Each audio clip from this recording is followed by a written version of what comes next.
अस्सलाम वालेकुम नाज़रीन, आज का सच के साथ मैं हूं नदीम हुसैन। NA-75 डस्का, उसके ऊपर इलेक्शन कमीशन का जो रद्द अमल था वो बड़ा सख्त आया था, और आज जब उनका फ़ैसला आया है तो इस इलेक्शन में जो कुछ हुआ है उस हवाले से उन्होंने कोई लफ्ज़ नहीं छोड़ा जो इस्तेमाल नहीं किया। उन्होंने कहा ऑनेस्टली, जस्टली, फेयरली, ट्रांसपेरेंट, ये तमाम अवामिल जो हैं ये इस इलेक्शन में से गायब थे। ये बड़ा एक सख्त जुमला है जिसके अंदर ये सारे के सारे अल्फाज जो हैं वो इस्तेमाल किए गए हैं कि ना ये मुनसिफाना थे, ना ये बराबरी की बुनियाद पे थे, ना ये शफाफ थे, और ना ही इसका जवाज़ पेश किया जा सकता है कि ये जस्टिफाइबल थे।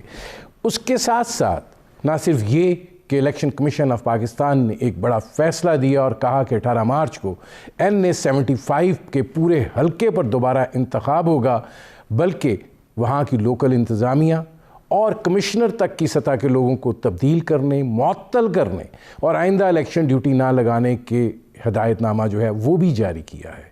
इसके साथ साथ चीफ सेक्रेटरी पंजाब और IG पंजाब जो है उनको 4 मार्च को ज़ाती हैसियत में जो है वो तलब किया गया है और उससे वजाहत जो है वो दी जाएगी। ये वो इलेक्शन कमीशन ऑफ पाकिस्तान है जिस पर 2018 से लेकर अब तक मुस्लिम लीग नवाज़ जो है वो तनकीद करती आई है, लेकिन आज का फ़ैसला जो है उसको मुस्लिम लीग नवाज़ जो है वो एक बड़ी कामयाबी करार दे रही है, और उसी इलेक्शन कमीशन की जो है अब तारीफ़ की जा रही है। ज़ाहिर है ये सूरत हाल जो है ये किस तरीके से हुई, और दूसरा ये कि सुप्रीम कोर्ट ऑफ पाकिस्तान में सेनेट इलेक्शन के हवाले से ओपन या सीक्रेट बैलेट की समाअत भी आज मुकम्मल हो गई, और उसके साथ साथ सुप्रीम कोर्ट ने अपना फ़ैसला जो है वो महफूज कर लिया है। क्या सुप्रीम कोर्ट के सामने सिर्फ ये राय देने का मामला है कि इंतखाबात जो हैं वो सीक्रेट बैलेट से होंगे या ओपन बैलेट से होंगे, हाँ या नहीं? या सुप्रीम कोर्ट जो है इस हवाले से अपनी राय जो है उसमें एक्सटेंशन कर सकती है, क्योंकि चीफ जस्टिस ये बात कह चुके हैं कि अगर आर्टिकल 226 जो है वो वाज़े है तो फिर ठीक है, पार्लिमान जाने और उनका काम जाने। अगर आईनी तरमीम के तहत होना है तो फिर मामला पार्लिमान का है और हम किसी और इदारे में मुदाखलत जो है वो नहीं करेंगे।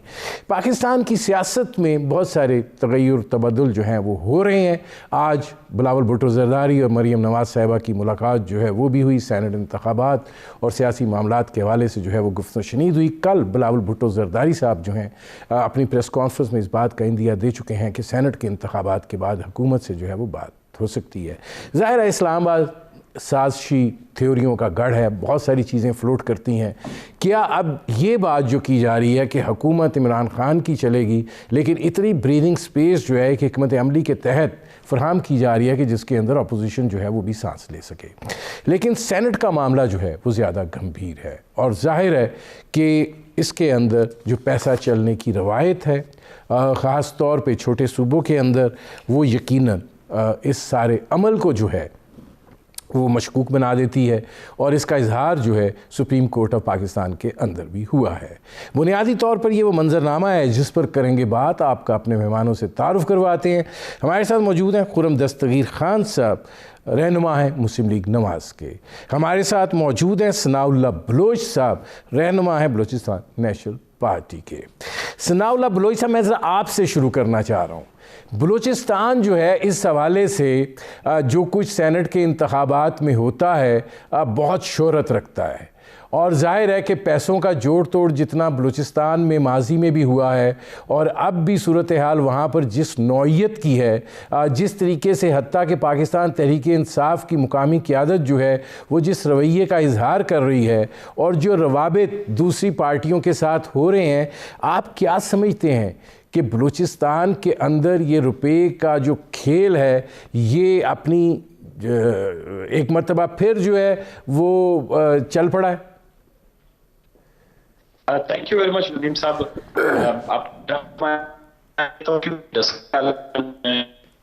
जो फैसला है यकीनन उसका और सेनेट के ताल्लुक, एक तो ये है कि पंजाब में पहली दफा बहुत क्या कहते हैं कि एग्रेसिवली कुछ कुव्वतों ने वहां के इंतखाबी अमल को मुतासिर करने की कोशिश की। ये रिवायात बलूचिस्तान या बलूचिस्तान सूबों में तकरीबन कोई 30 से 40 साल है। हमारे यहाँ कोई भी इलेक्शन जो है वो इस तरह की जो दस्का में हुआ, ये हमारे यहाँ तो नॉर्मली या रूटीन में हर इलेक्शन में होता है, जिसमें आपके प्रिजाइडिंग ऑफिसर, पोलिंग ऑफिसर आते हैं। 2013 के मेरे इलेक्शन में 18 के 30 के जो है सिपाहियों को प्रिजाइडिंग बना लिया गया। मैं सुप्रीम कोर्ट और हाई कोर्ट और इलेक्शन कमीशन तक गया, लेकिन फॉर्चुनेटली उन्होंने मेरी बात नहीं सुनी। मैंने उनके दिखाई अच्छी बात कि पंजाब में उन्हें पार्लिमानी सियासी अमल में या जमहूरी अमल में इस तरह की बहुत बड़ी एग्रेशन जारी है, पूरी अमल को सबोताज करने की जिन कुव्वतों ने कोशिश की, इलेक्शन कमीशन को बहुत बड़ा अच्छा जो है वो मैसेज दिया है कि काबिल कबूल नहीं। अगर पंजाब में काबिल कबूल नहीं, मैं को ये फैसला करना चाहिए। बलूचिस्तान भी इस मुल्क की वफा की एक हिस्सा है। इसी तरह के जो फैसले जो हैं वो बलूचिस्तान के इलेक्शंस के हवाले से, कंप्लेंट्स के हवाले से आने चाहिए। खुर्रम साहब, ये फरमाइएगा कि आज यकीनन इलेक्शन कमीशन ऑफ पाकिस्तान जो है उसका एक बड़ा फ़ैसला जो है वो सामने आया है। रद्द अमल से अंदाज़ा हो रहा था कि गुस्सा जो है वो उन 20 पोलिंग प्रिजाइडिंग ऑफिसर्स के अगवा का भी है। सुप्रीम कोर्ट के अंदर भी बार बार ये सवाल किया जा रहा था चीफ इलेक्शन कमिश्नर से, जब उनको बुलाया गया कि आपने क्या इक़दामात उठाए हैं कि जहाँ धांधली के मामलात जो हैं उनके ऊपर कोई फ़ैसला कुन इक़दामात किए जा सकें। आपको क्या दिखाई देता है कि ये जो सूरत हाल है इसके बाद आप मुतमिन हैं, क्योंकि यही इलेक्शन कमीशन है जिसको 3 साल आपने बड़ी शदीद तनकीद का निशाना बनाया? जी, आमतौर पे तो पाकिस्तान की तारीख का सबक यही है कि इलेक्शन कमीशन से कोई उम्मीद नहीं रखनी चाहिए। आज भी आपको मालूम है कि फॉरेन फंडिंग का केस जो है उसका सर्कस जारी है। लेकिन आज का जो फैसला आया है वो, जिस तरह एक शायर ने कहा था कि सालों में कि एक दफा इंसाफ और तारीख का काफिया मिल जाता है, तो वो काफिया आज मिल गया और एक ना सिर्फ इलेक्शन को कलअदम करार दिया गया, बल्कि जो जिम्मेदार अफसरान थे उनके खिलाफ कार्रवाई का भी इंदिया और आगाज कर दिया गया।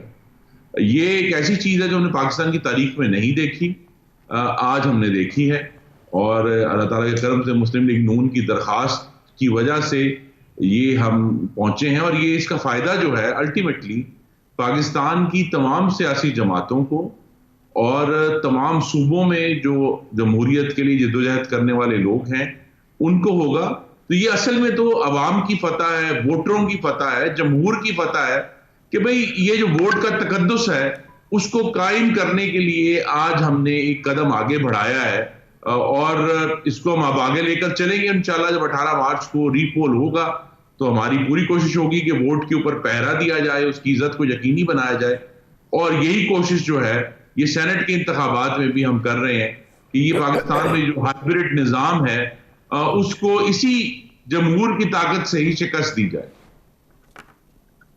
अच्छा, मैं आता हूँ खुर्रम दस्तगीर खान साहब। अब सनाउल्लाह बलोच साहब, जब आपसे डिस्कनेक्ट हुई थी बात, असल में मैं बलूचिस्तान की सेनेट की सूरत हाल की बात कर रहा था कि वहाँ पे पैसा जिस फरावानी से चलता है, मतलब क्या बलूचिस्तान से मुंतखब होने वाले लोग जो हैं उनको कोई एहसास होता है कि वो क्या कर रहे हैं, या वो मुंतखब भी इस मकसद के लिए होते हैं तरक्याती फ़ंड्स आ जाएं वो ले लो, सेनेट के इंतखाबात आ रहे हैं उसमें ब्रीफ केस ले लो, और जिस तरीके से वहाँ से वोटिंग का अमल होता है, क्या वजह क्या है सनाउल्लाह बलोच साहब? सर देखें नदीम भाई, बलूचिस्तान में इलेक्शन में पैसा भी चलता है और अभी 2-3 दिन से ये बात हो रही है कि आया इलेक्शन में इस्टेब्लिशमेंट न्यूट्रल है या नहीं है। तो मैं ये समझता हूं कि अगर इस्टेब्लिशमेंट को न्यूट्रल होगा तो वो बलूचिस्तान में साफ और वाज़े शफाफ होगा। बलूचिस्तान में 2 से 3 जो है वो सीटें हैं जो वो पता चल जाएंगी कि अगर वो बलूचिस्तान के बाहर के लोग उस पर मुंतखब होते हैं तो इसका मतलब ये है कि इस्टेब्लिशमेंट न्यूट्रल नहीं है और उसने बलूचिस्तान के अवाम की हक की नुमाइंदगी जो है किसी न किसी तरह किसी दूसरे सूबे के पलड़े में डाल दिया है या अपने मनपसंद अफराद के। तो ये बलूचिस्तान के लोगों को वैसे ही पार्लिमानी और जमहूरी सियासत से बहुत लोग दिल बर्दाश्ता हो गए हैं। बलूचिस्तान में अक्सर लोग नौजवान जो बहुत ज्यादा तशद्दुद पर यकीन रखते हैं, वो बात ये बार बार यही दोहराते हैं कि ऐसे पार्लिमानी और जमहूरी अमल का फायदा ही क्या, जिसमें बिजनेस टाइकून जाते हैं, जिसमें बड़े बड़े कारोबारी लोग जाते हैं, जिसमें वफाक जो है वो मुदाखलत करता है, जहां पर सेनेट एक डिबेटिंग सोसाइटी बन गई है, जहां पर पॉलिटिकल कल्चर नहीं रहा। तो मेरे ख्याल में जो सेनेट में जो पैसे का अमल दखल बिल्कुल बलूचिस्तान में होगा, और ये वाज़े तौर पर नज़र भी आ रहा है कि इस्लामाबाद के कुछ ताकतवर लोगों की ये ख्वाहिश है कि बलूचिस्तान के अवाम की हक की नुमाइंदगी बाहर के कुछ सूबों से ताल्लुक़ रखने वाले लोगों को दी जाए। ठीक है, मैं आता हूँ। अच्छा, फैसल करीम कुंडी साहब, ये फरमाइएगा कि आज डस्का का जो फ़ैसला आया है, आप क्या देख रहे हैं कि आप हुकूमत को क्रेडिट देंगे कि अदारे आज़ाद हैं और आज पाकिस्तान की तारीख़ में इलेक्शन कमीशन की जानिब से इतना अहम फ़ैसला जो है वो सामने आया है? बिस्मिल्लाहिर्रहमानिर्रहीम। देखें, आज डस्का का एक फैसला है। देखें, हमने पाकिस्तान में तो ये सुना था कि आते थे और मिसिंग पर्सन का सुना था, लेकिन पहली दफ़ा आपने देखा कि इस दफ़ा जो है 20 रिटर्निंग अफसर जो है वो मिसिंग थे। और हमने पहली दफ़ा सुना है कि नए पाकिस्तान में तो मोबाइल सर्विस जो है धुंध में जैम हो जाती है और साथ वायरलेस सिस्टम भी डाउन हो जाता है और साथ में चीफ सेक्रेटरी और आईजी के मोबाइल भी और उनके लोकल इंतजामिया के मोबाइल भी और टेलीफोन भी जैम हो जाते हैं। और उसमें पहली दफ़ा इलेक्शन कमीशन ने एक जो है वो अपने एक प्रेस रिलीज भी दी थी कि हमारे जो लोग गायब हो गए हैं और मिल नहीं रहे हैं। जिस तरीके से वहाँ पर सिविलियन हुकूमत ने धांधली की है पंजाब, अगर हम मान भी लें पंजाब हुकूमत की बात, तो मुझे पता है कि जिम्मेवारी पंजाब हुकूमत की थी कि नहीं थी कि लोगों को आप जो है उसको वो करें, अपना इनको तहफ़्फ़ुज़ दें। वहाँ पुलिस कहाँ पर थी? वहाँ पर जो है वो नहीं जो है उनको तहफ़्फ़ुज़ क्यों नहीं दिया? नहीं, वो फैसल करीम कुंडी साहब सारी चीज़ें आ गई। सवाल ये है कि हुकूमत जो ये दावा कर रही है कि देखें आज हम हैं तो एक अदारा इतना ज़्यादा ना फैसला दे रहा है, माजी में इसकी कोई मिसाल पेश करके दिखा दें। देखें, अब मसला ये नहीं है कि आज़ादाना एक फैसला दे रहा है, अब ये खुलेआम दिन दिहाड़े उन्होंने डाका डाला है और अब कह रहे हैं कि ये दे रहे। देखिए, सबके सामने था, हमने पहले दिन ही मुतालबा किया था कि ये गलत है। हमें तो देखिए अभी भी नुकसान है क्योंकि हमारे इत्तेहादी का कैंडिडेट जीत रहे थे वहाँ पे, हमें जो है सेनेट में एक वोट कम हो गया हमारा, क्योंकि हमारे इत्तेहादी का एक वोट जो है वो, क्योंकि दोबारा इलेक्शन हो गया तो वो तो 16 को होगा और सेनेट का इलेक्शन 3 तारीख को है, तो हमारी इत्तेहादी का एक वोट हमें तो आज एक वोट की जरूरत है सेनेट के इलेक्शन के लिए। तो अब जो दोबारा इलेक्शन होगा तो ये बिल्कुल साफ जाहिर हो जाए क्या हुआ, लेकिन ये फैसला इलेक्शन कमीशन को करना था। इलेक्शन कमीशन क्या कहती कि ये 20 से जो है वो रिटर्निंग अफसर कहाँ थे ऑफिसर? मैं आता हूँ फैसल करीम कुंडी साहब, और उसके बाद आप कह रहे हैं फैसल करीम कुंडी साहब मैं आता हूँ क्योंकि इसको मैं ज़रा खुर्रम दस्तगीर साहब से भी एक सवाल है इस हवाले से।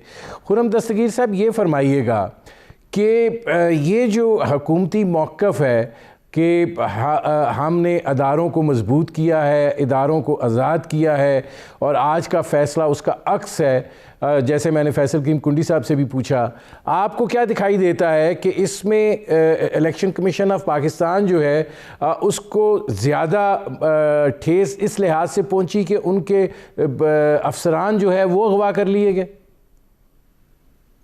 जी, हुकूमत बहुत ही मज़हका चीज जो है ये बहुत मजमून, क्योंकि आप देखिए उन्होंने चोरी किया और जब चोरी करते हुए पकड़े गए हैं तो उन्होंने कहा देखिए पकड़ने वाला कितना अजीम है कि इन्होंने भाई चोरी इन्होंने किया है।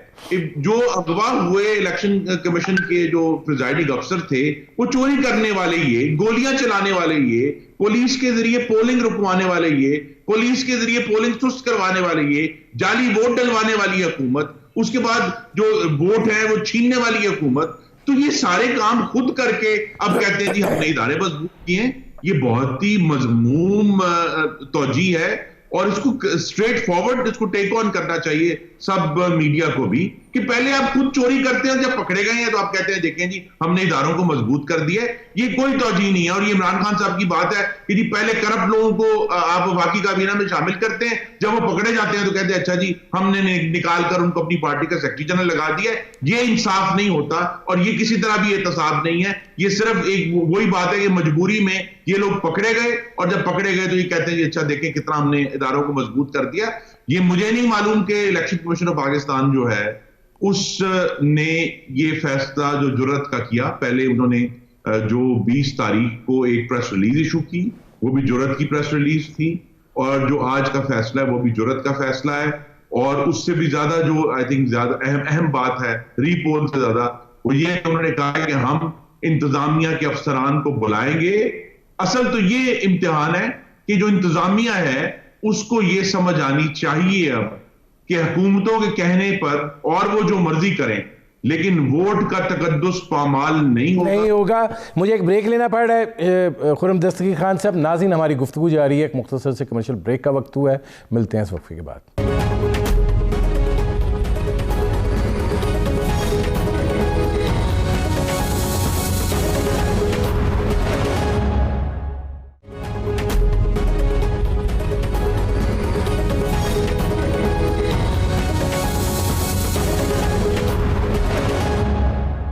Welcome back.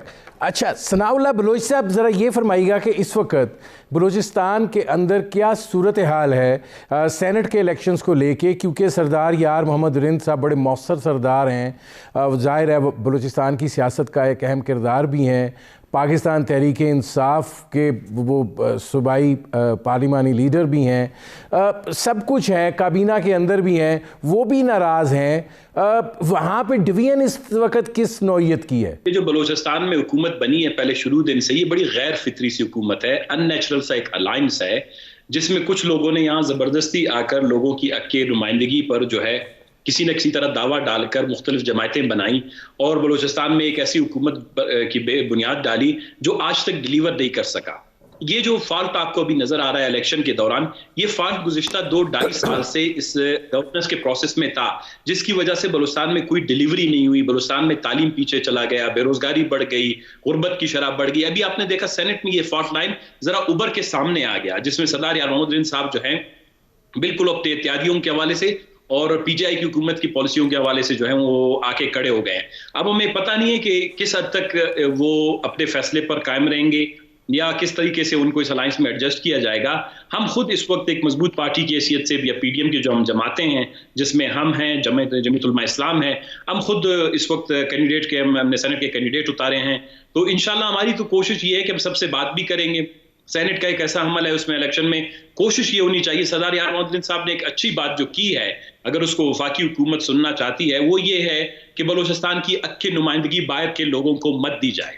किसी को दोस्ती, रिश्तेदारी, ताल्लुक की बुनियाद पर इस्लामाबाद के ताकतवर लोगों ने यहाँ पर, जिनको पैराशूटर कहा जाता है, यहाँ पर लैंड करवाया है, उनको फैसिलिटेट कर रहे हैं। अगर बलूचिस्तान से 2 से 3 सेनेटर बाहर से मुंतखब हुए, नदीम साहब ये आप लिख लें, बलूचिस्तान में पार्लिमानी इदारों से लोगों का एतमाद उठ गया है। लोग पार्लियामेंट पे कभी एतमाद ही नहीं करना थे। हम इलेक्शन में गए, हमें बहुत बड़ी रेजिस्टेंस हुई। लोग कहते हैं कि क्या करना है आप लोगों ने पार्लिमानी पॉलिटिक्स करके, क्यों इस पार्लियामेंट में जाना है जो इतना कमजोर है, कोई अपनी वोट की इज्जत नहीं कर सकता, जो डेवलपमेंट स्कीमें नहीं बना सकता, जो बेरोजगारी का खात्मा नहीं कर सकता। अब अगर उसके ऊपर भी आप लाके बाहर से कुछ ऐसे लोगों को उसमें हिस्सा बना देंगे तो लोग फिर मेरे रियासत की जो लेजिटिमेसी है, इंस्टीट्यूशंस की जो डेमोक्रेटिक इंस्टीट्यूशंस हैं, पार्लिमानी हमारे इदारे हैं, इनकी जायजियत या लेजिटिमेसी खत्म होकर रह जाएगी।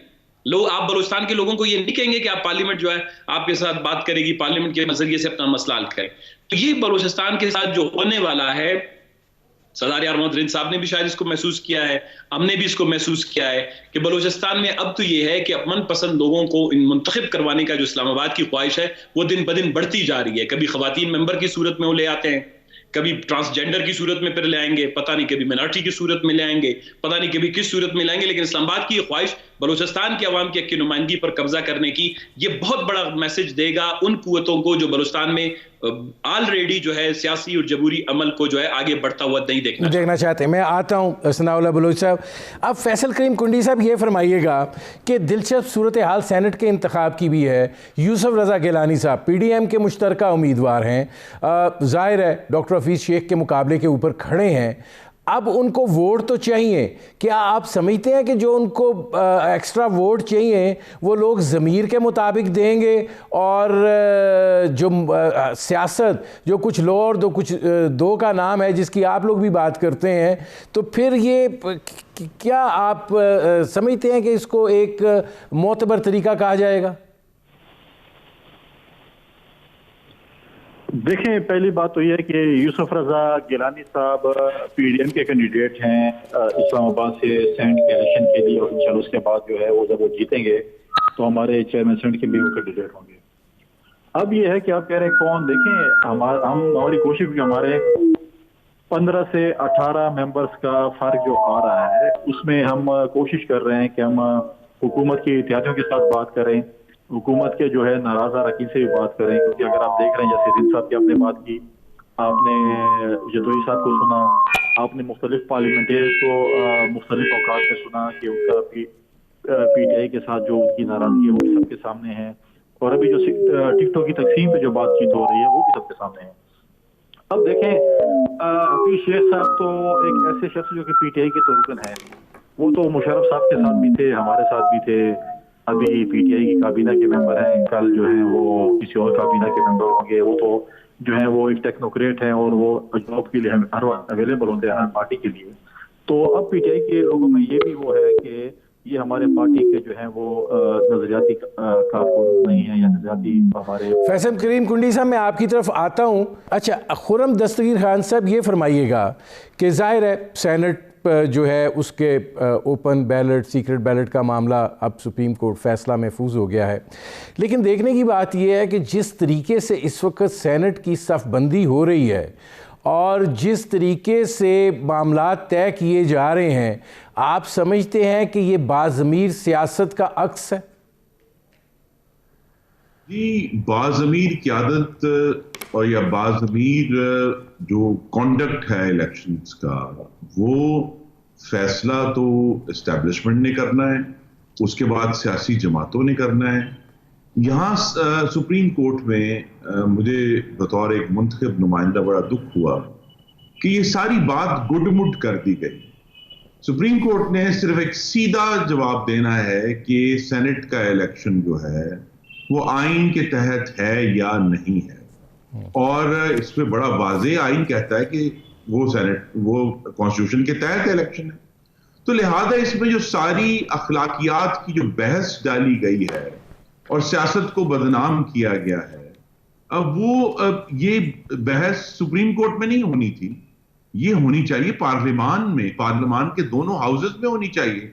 और अगर हुकूमत की नीयत ठीक होती तो एक ऐसा कॉम्प्रिहेंसिव बिल लेकर आते जिसको फिर ऑपोजिशन भी उसको सपोर्ट करती, हम उस पर बहस करते। अच्छा, फैसल करीम कुंडी साहब, आपसे जब मैं बात कर रहा, देखिए मैं आपसे एक बड़ा वाज़ेह जवाब चाहता हूँ। यूसुफ रज़ा गिलानी का जो मामला है, क्या ये बाज़मीर सियासत का तरीक़ाकार है? देखें, यूसुफ रज़ा गिलानी का मुकाबला हफीज शेख साहब से तो नहीं है, बिल्कुल पीपल्स पार्टी का मुकाबला है PTI के साथ। PDM, बल्कि PDM की जो इत्तेहादी जमातें हैं और PTI की इत्तेहादी जमातों का आपस में मुकाबला है। अब मैं यही आपको कह रहा था कि खुर्रम साहब, मैं आता हूँ आपकी तरफ। जी फैसल साहब, PTI के जो हमारे दोस्त हैं, जो जतोई साहब प्रेस कॉन्फ्रेंस कर रहे हैं, फिर उनके जो बलूचिस्तान के हमारे दोस्त प्रेस कॉन्फ्रेंस कर रहे हैं, फिर उनके MNAs और MPs जिस तरीके से बात कर रहे हैं कि उनको आज तक किसी ने पूछा नहीं और आज हमें जो है वो बुला रहे हैं और वो कर रहे हैं। देखिए, बहुत से लोगों की जो खफा है, हफीज शेख साहब जो हैं वो फाइनेंस मिनिस्टर भी रहे हैं, उससे भी लोगों के बहुत से खदशात हैं। मैं आज भी आपको गारंटी से कहता हूँ कि आप दोनों कैंडिडेटों को पार्लियामेंट में खड़े कर दें और अपने जो वोटर्स हैं, गिलानी साहब अपने वोटरों का नाम पुकार के बताएंगे ये मेरा अपना वोटर है, और हफीज शेख साहब को आप खड़ा कर दें, अगर उसने PTI के आधे मेंबरों का भी नाम ले लिया तो मैं मानूंगा कि वाकई सियासतदान और PTI के कैंडिडेट। वो तो PTI के पार्लियामेंटेरियंस को MNAs को भी नहीं पहचानते। अक्सर लोगों को तो कहते हैं कि मतलब है कि क्या मतलब उनको तारुफ कराना पड़ता है उनको कि मैं अपना हूँ, ठीक है। अब मसला है कि आप ऐसे शख्स को टिकट दे रहे हैं जो आपके अपने वोटर्स को नहीं पहचानता, तो किसकी सफेद। अब आप देखें जिस तरीके से इल्जाम लगाए गए हैं, जतोई साहब ने इल्जाम लगाया कि सिंध में 35 करोड़ रुपए टिकट बिकी गई है। बलूचिस्तान वाले भी कह रहे हैं कि जी जिस शख्स को टिकट दिया वो 2 दिन पहले जो है वो आया। अब वहां पर प्राइम मिनिस्टर साहब कहते हैं कि जी बोले लग रही हैं, और तो बोलियां लगाने वालों को टिकटें दी हैं, जिन्होंने जो बोली लगी है तो उनको टिकटें उन्होंने दी है। अगर वो बलूचिस्तान के अपने पार्टी के लोग कह रहे हैं, सिंध के अपने पार्टी के लोग कह रहे हैं कि किस किस्म के कैसे बोले लगाई है और कैसे लोग। फिर एक और चीज ये कहते हैं कि हम इसमें शफाफियत आते हैं। हमारे जब चेयरमैन सेनेट के वोट में जिस शख्स ने हमें वोट नहीं दिया था उससे हमने इस्तीफा लिया था, अपना हमारे जो खानजादा खान थे, हमने उनसे इस्तीफा लिया। PTI ने अगले दिन उसको एक्सेप्ट किया और उसको अपनी पार्टी में शामिल किया और उनके बेटे को सेंटर बना दिया। मैं फैसल साहब, मुझे एक ब्रेक लेना पड़ रहा है। नाज़रीन, हमारी गुफ्तगू जारी है, एक मुख्तसर से कमर्शियल ब्रेक का वक्त हुआ है। मिलते हैं इस वक्फे के बाद।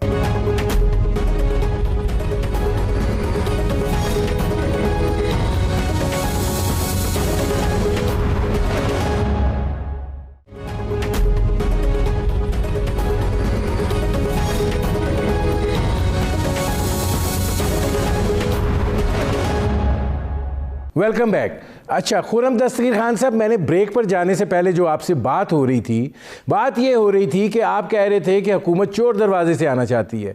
हुकूमत कहती है हम इनके पास जाते हैं कि कानून साजी करते हैं, ये अपने मफादात की फहरिस्त हमें थमा देते हैं जो हमारे लिए मुमकिन नहीं है, तो बात फिर बेल वो मुड़े चढ़ती नहीं है। जी, हमारे जो हुकूमत के भाई हैं वो बिल्कुल गलत कह रहे हैं आपको, क्योंकि हुकूमत ने पहली बात तो यह है कि कोई संजीदा कोशिश नहीं की कि वो अपोजिशन की पार्टीज को रीच आउट करते हैं। हुकूमत को अच्छी तरह मालूम है कि कौमी असेंबली में उन्हें कम से कम 52 या 55 लोगों की जरूरत है जिसके जरिए वो आईनी तरमीम कर सकें, लेकिन उनके पास उन्होंने कोशिश नहीं की। और जिस किस्म का वो बिल लेकर आए उस बिल में जहर था NRO का भरा हुआ, जिसकी वजह से ऑपोजिशन ने उस बिल को रिजेक्ट किया। और फिर जिस दिन बहस भी होनी थी उस दिन हुकूमत के अपने वुज़रा ने, ये तारीख में पहली दफा देखा है कि वुज़रा ने कोरम कॉल किया और तमाम हुकूमती बेंच के जो लोग थे वो सब उठकर चले गए और ऑपोजिशन की वजह से कोरम कायम रहा। तो हुकूमत कभी भी संजीदा नहीं थी कि इसको हम एक कॉम्प्रिहेंसिव तरीके से डील करें, सिर्फ ना सिर्फ सेनेट के इंतखाब को बल्कि सेनेट चेयरमैन के इंतखाब को, डिप्टी चेयरमैन के इंतखाब को, स्पीकर कौमी असेंबली के इंतखाब को। आज भी अगर ये सेनेट का इलेक्शन 3 तारीख को हो जाता है, आज भी अगर हुकूमत कोई संजीदा कोशिश करेगी और एक ऐसा मुसवदा लेकर आती है कानून का जिस पर बात हो सके, तो हम बात करेंगे, क्योंकि हम सब ये चाहते हैं कि शफाफियत हो सियासत में से। ये जो कम से कम एक इल्जाम है, और दिलचस्प बात यह है जिसका जिक्र बलोच साहब ने भी किया, वो ये है कि इमरान खान साहब खुद कहते हैं 70 करोड़ रुपया सेनेट की सीट का, और वो किसके नाम निकला, वो PTI के नाम निकला कि वहां बलोचिस्तान से कैंडिडेट 70 करोड़ रुपया दिया। वो कहते थे 30 करोड़ रेट चल रहा है, फिर पता चला अच्छा जी ये तो सिंध से जो एक साहब उम्मीदवार है PTI के, उन्होंने ये तो रकम खुद, ये जिस तरह इलेक्शन में हुआ है कि चोरी खुद, खरीदने वाले खुद, देने वाले खुद, और आप कहते हैं देखे जी ये तो कितना अजीम काम है कि जी हमने इदारों को मजबूत किया है। तो ये हुकूमत का जो कॉन्डक्ट है वो मुकम्मल तौर पर एक पैसा चलाने वाले, पैसे से खरीदने वाले, पैसे से बेचने वाले, वो कॉन्डक्ट है इनका। और फिर ऊपर से कहते हैं देखें हम तो इसको ठीक करना चाहते हैं। तो अगर तो वाकई इमरान खान साहब ठीक करना चाहते होते तो 70 करोड़ में एक बलोचिस्तान की सीट क्यों बेचते, फिर जो उन्हें वापस देनी पड़ी। और उनकी पूरी पार्टी में एक सरासीन की फैली हुई है कि इस तरह जो है वो हम ऐसे कैंडिडेट्स को लेकर आ रहे हैं जिनको कोई जानता नहीं है। मैं खुर्रम दस्तगीर खान साहब आता हूं, इसका जिक्र किया गया जी हफीज शेख साहब का जो मामला है, क्या हफीज शेख साहब जो है वो PTI के रुकन थे, वो तो उम्मीदवार बनने वाले दिन तक जो है वो PTI की रुकनियत उन्होंने इख्तियार नहीं की थी, वो उस पार्टी के रुकन नहीं है। तो फिर उनके जो अरकान है जो इलेक्शन लड़कर आए हैं वो किस बात से जो है एक ऐसे शख्स को वोट दे, उनकी पार्टी का रुकन भी नहीं है, रुकन भी दे। मैं खुर्रम साहब आता हूं जी, खुर्रम साहब मैं आता हूं, पहले खुद अपने ऊपर अप्लाई करें। ठीक है। अच्छा, इसमें सनाउल्लाह बलोच साहब जरा आप ये जो सारी सूरत हाल है इसमें आप पार्टी पोजीशन आपकी या आपकी ज़ाती राय क्या है कि एक फ़ैसला हो जाना चाहिए सेनेट इलेक्शन के हवाले से कि ये ओपन बैलेट से हो और जो सीक्रेसी है वो ख़त्म हो, या ये आप ये समझते हैं कि सीक्रेसी जो है वो बुनियादी तौर पर जो अमल है उसकी असल रूह है? नदीम भाई देखें, अगर कोई नेशनल डिबेट इस पे हो, सुप्रीम कोर्ट क्योंकि अभी कॉन्स्टिट्यूशनली अभी मैंडेटरी है कि जी इलेक्शन जो है होने हैं, और ये कॉन्स्टिट्यूशनली ये मैंडेटरी है कि 226 के तहत, ये खुफिया बैलेट के तहत, वो कॉन्स्टिट्यूशनली कुछ चीज़ें हैं मेरे ख्याल सुप्रीम कोर्ट भी शायद उनको में तब्दीली का अफोर्ड नहीं कर सकता, तो वो जो कॉन्स्टिट्यूशन में जो चीज़ें सेट है वो होंगी। लेकिन अगर कोई एक तरह का एक नेशनल वो क्या कहते हैं कि कंसेंसस डेवलप हो, हमआहंगी हो तमाम जमातों में बशमूल PTI में, कि जो सेनेट है वो एक डिफंक्ट अब एक इंस्टीट्यूशन बन गया है, उसका फंक्शन जो है वो बिल्कुल ख़त्म होकर रह गया, कमज़ोर हो गया है। दूसरी बात यह है कि ग्रेजुअली ये 5-6 सेनेट के इलेक्शन में सेनेट के अंदर जो पॉलिटिकल रिप्रेजेंटेशन है वो ना होने के बराबर है। कुछ मुस्लिम लीग नून ने कोशिश की कि अच्छे लोग ले आए, कुछ पीपल्स पार्टी से आ जाते हैं। अदर देन दैट अब पिछला फाटा था, अब बलूचिस्तान में जिस तरह की सूरत हाल हो रही है, ये एक पॉलिटिकल इंस्टीट्यूशन है। इसमें वो लोग होने चाहिए जो पाकिस्तान के सियासी, समाजी, माशी, माशरती, सकाफती, इलाकाई, जोग्राफियाई मसाइल को समझ के उसका हल तलाश करें। ये एक ऐसा इदारा होना चाहिए था, इसमें कारोबारी लोग अपने कारोबार के लिए ना आए, अपने कारखाने के लिए, अपने लोन के लिए, अपने बैंकों से ताल्लुक के लिए, FBR पे प्रेशर डालने के लिए। प्रॉब्लम ये हो गया कि ये नेशनल इंस्टीट्यूशन जो है वो कंप्लीटली हाईजैक हो। ठीक है, मैं सनाउल्लाह बलोच साहब आता हूँ।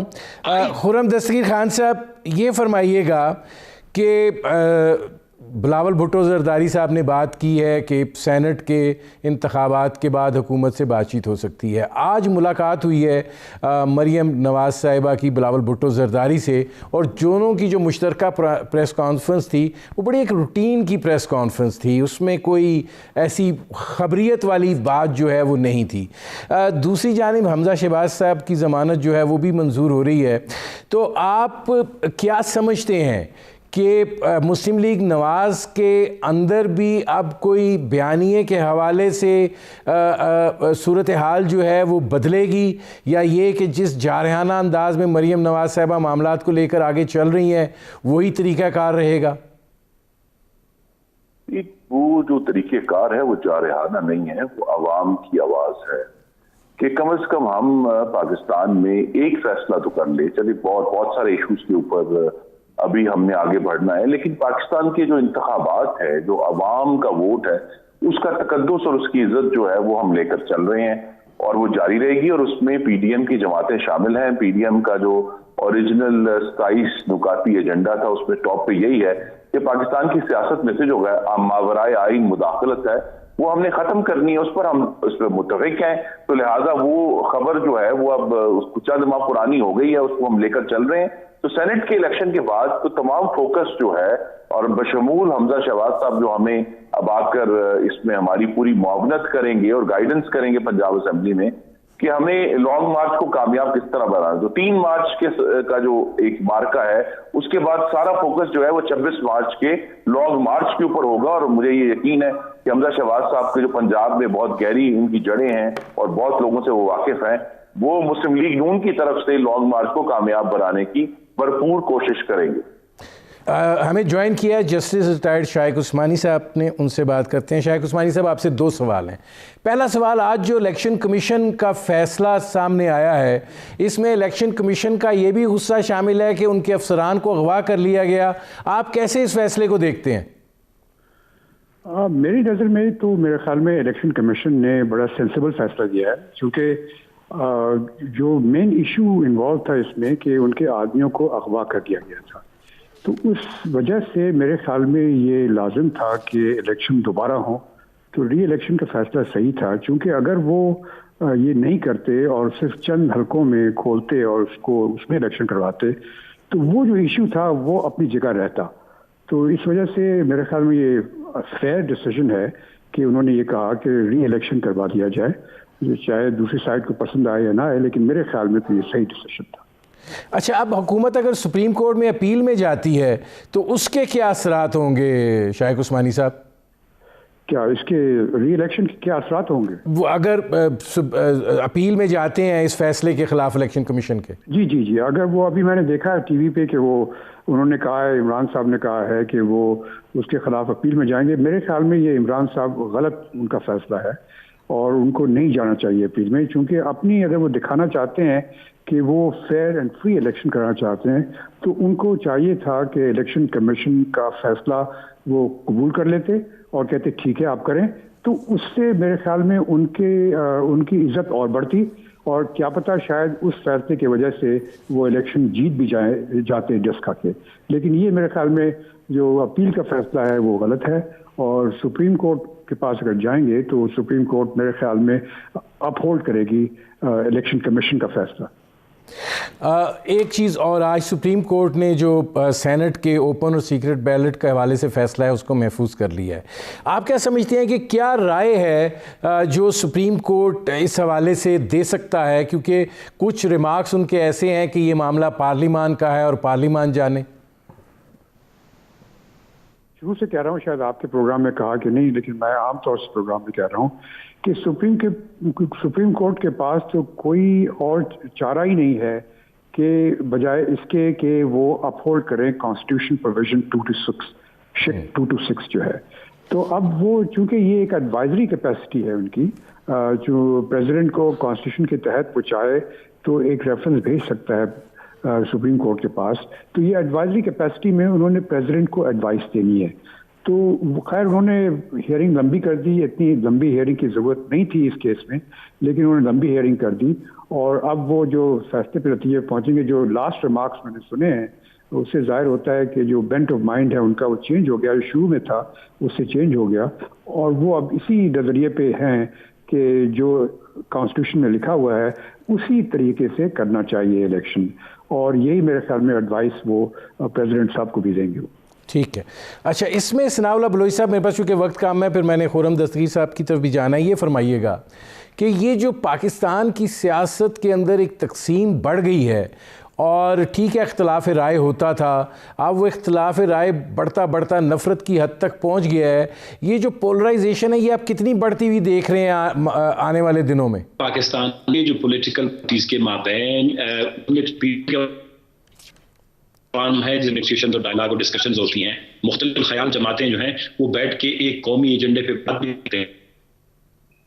फिर जो भी पार्टियां नहीं इमर्ज होके आई, जो इनको भी रूल भी कर रही हैं, जो इस वक्त गवर्नेंस में उनका उनके अंदर लीडरशिप है वो इतनी सेंसिबल, इतनी दूरंदेश नहीं है, उनमें वो विजन नहीं है। खुर्रम दस्तगीर खान साहब, आखिरी मेरे पास मिनट है, ये फरमा दीजिए कि सूरत हाल जो है आगे तसादुम की तरफ जा रही है? जी, जब तक इमरान खान साहब को ये इदराक नहीं हो जाता कि उनके सियासी मुखालफीन की भी उतनी ही लेजिटिमेसी है जितनी उनकी है, और उसके मुताबिक वो एहतराम से और रवादारी से लेकर नहीं चलते, तो फिर तसादम होगा।